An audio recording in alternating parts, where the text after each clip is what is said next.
Hello and welcome back to my channel. In today's video, I will show you how to fix the Park Wish app not working. So let's get started.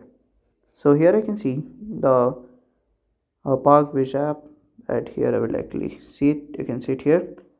So you have to press and hold it here. Then you have to click on this I button. It will open the app info. Okay. So here if you scroll down and just click on the storage. So then you have to click on the clear data. Just clear it. Then here you have to open it again. If it's work for you, then fine. If it's not work for you, then you have to probably check for an update.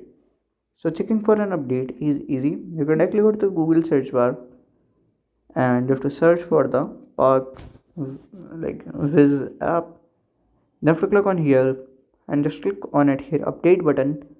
It will automatically download and install the update and you can fix it. So if you find this video helpful, make sure you like, subscribe and share the video. Thank you for watching.